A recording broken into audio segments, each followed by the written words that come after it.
मेरे प्यारे दोस्तों, आप लोगों का फिर से स्वागत है आपके ITI नगर में। आज हम लेक्चर नंबर 3.3 करने जा रहे हैं। पिछले लेक्चर 2.2 में हमने 22 क्वेश्चंस क्लियर किए थे।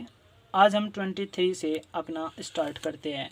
जैसे कि आपको पता है, हम अरिहंत पब्लिकेशंस की ITI इलेक्ट्रीशियन थ्योरी बुक का सॉल्यूशन कर रहे हैं।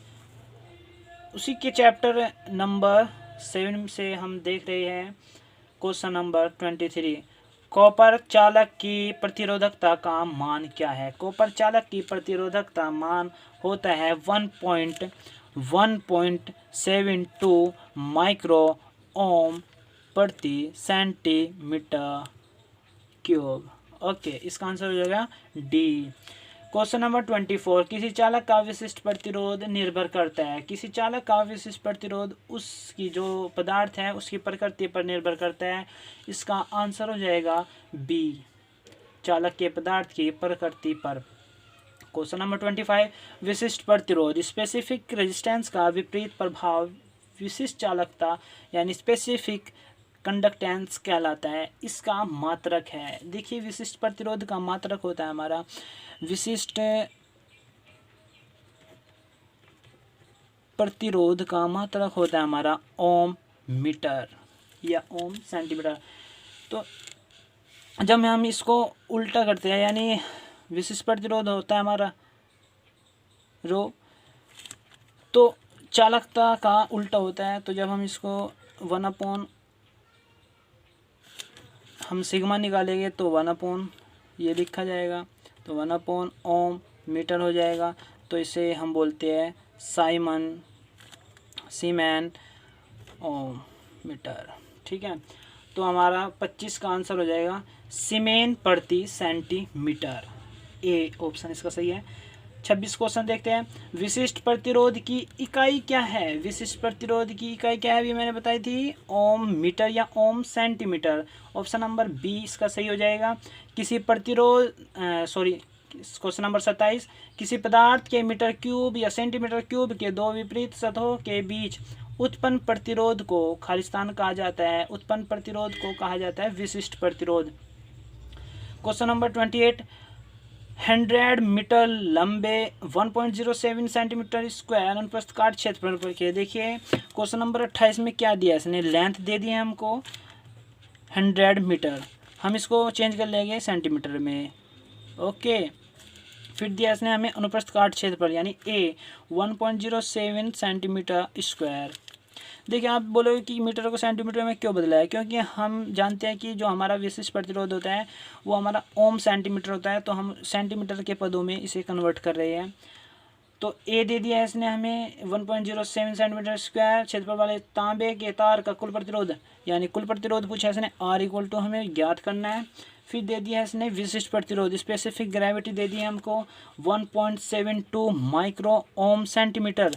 माइक्रो दे दिया है तो हम इसको हमें बताया विशिष्ट प्रतिरोध हमें ओम सेंटीमीटर में निकालना है, तो हम माइक्रो को हटा देंगे तो हमारा बन जाएगा यहाँ पे 1.72 इंटू 10⁻⁻6 ओम सेंटीमीटर। अब हम फॉर्मूला पे चलते हैं, हमारे विशिष्ट प्रतिरोध क्या ज्ञात करने वाला, R equal to rho L upon A. Rho हमारा क्या है 1.72 इंटू 10⁻⁻6 इंटू एल हमारा क्या है 10,000 अपॉन ए हमारा क्या है 1.07।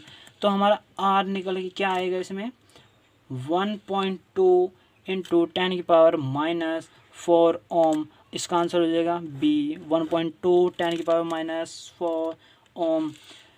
Question number 29। क्वेश्चन नंबर 29 में बोलता है ये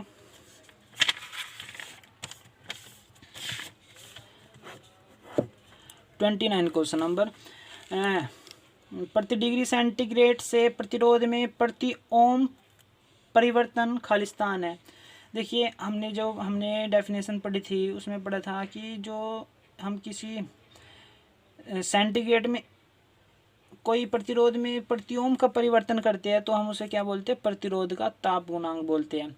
30 नंबर पर आते हैं हम। Question number 30। किसी जनरेटर की फील्ड कॉइल का प्रतिरोध 0 डिग्री सेल्सियस पर यानी R0 पर हमारा 50 ओम है, तो 50 डिग्री सेल्सियस पर यानी R50 पर पूछा है प्रतिरोध का मान, जबकि तांबे का ताप गुणांक अल्फा दे दिया, हमें ताप गुणांक दे दिया है तांबे का 0.0043 प्रति डिग्री सेल्सियस। तो हम जानते हैं कि फॉर्मूला हमारा क्या होता है, RT2 equal to RT1 1 plus alpha T2 minus T1। RT2 यानी R50 पर हमें निकालना है RT1 यानी R0 पर हमारा 50 ओम है, 1 प्लस अल्फा हमारा 0.0043, T2 हमारा 50 माइनस 0। तो इसको जब सॉल्यूशन करेंगे इसका हमारा R50 यानी 50 डिग्री सेल्सियस पर हमारा प्रतिरोध निकल कर आ जाएगा, वो होगा हमारा 60.75 ओम। आंसर 30 क्वेश्चन का आंसर हो जाएगा बी 60.75 ओम, यानी 50 डिग्री सेल्सियस पर हमारा 60.75 ओम निकल कर आएगा।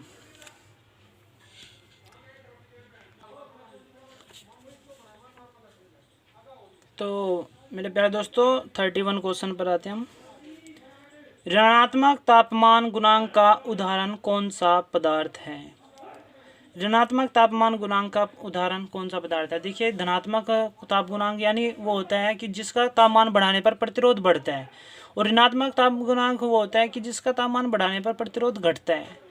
जिसका तापमान बढ़ाने पर प्रतिरोध बढ़ता है वो होता है हमारा चालक पदार्थ, जिसका तापमान बढ़ाने पर प्रतिरोध घटता है वो होता है हमारा अचालक पदार्थ। तो इसमें ऑप्शन देखते हैं हम, कॉपर हमारा चालक पदार्थ है, नाइक्रोम हमारा चालक है, एल्यूमिनियम हमारा चालक है, लेकिन माइका हमारा अचालक पदार्थ है जिसका ऋणात्मक तापमान गुणांक होता है, यानी तापमान बढ़ाने पर उसका प्रतिरोध घट जाता है।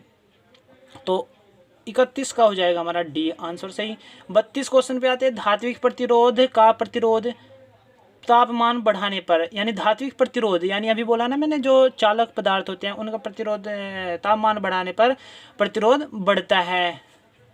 आंसर हो जाएगा हमारा सी, 32 का सी।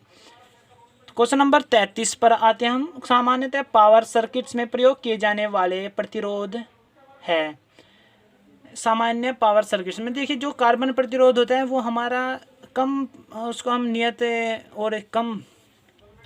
नियत व निम्न मान के लिए यूज करते हैं वोल्टेज के, और जो हमारा वायर बाउंड होता है वो हमें जहाँ पे हमें अधिकतम वोल्टेज की सहन सीमा वाले प्रतिरोध चाहते हैं, वहाँ पे हम वायर बाउंड का प्रयोग करते हैं, यानी 33 का उत्तर हो जाएगा वायर बाउंड। सामान्य पावर सर्किट्स में प्रयोग किए जाने वाले प्रतिरोध है वायर बाउंड। क्वेश्चन नंबर 34 पर आते हैं हम। वायर बाउंड रजिस्टर बनाने के लिए उपयुक्त मिश्र धातु है। जो वायर बाउंड रजिस्टर्स होते हैं यानी वायर बाउंड प्रतिरोध होते हैं, उनको बनाने में हम यूज करते हैं यूरेका का। किसका यूज करते हैं? यूरेका का। तो इसी के साथ मेरे दोस्तों हम अगले लेक्चर में मिलते हैं 3.4 में। Thank you, tata and bye bye. और मेरे प्यारे दोस्तों, वीडियो को लाइक करो, शेयर करो, शेयर अपने सभी साथी बंधुओं को करो ताकि उनका भी कुछ एग्ज़ाम में भला हो सके और उनके भी अच्छे अंक प्राप्त हो सके। तो इसलिए thank you and tata and bye bye.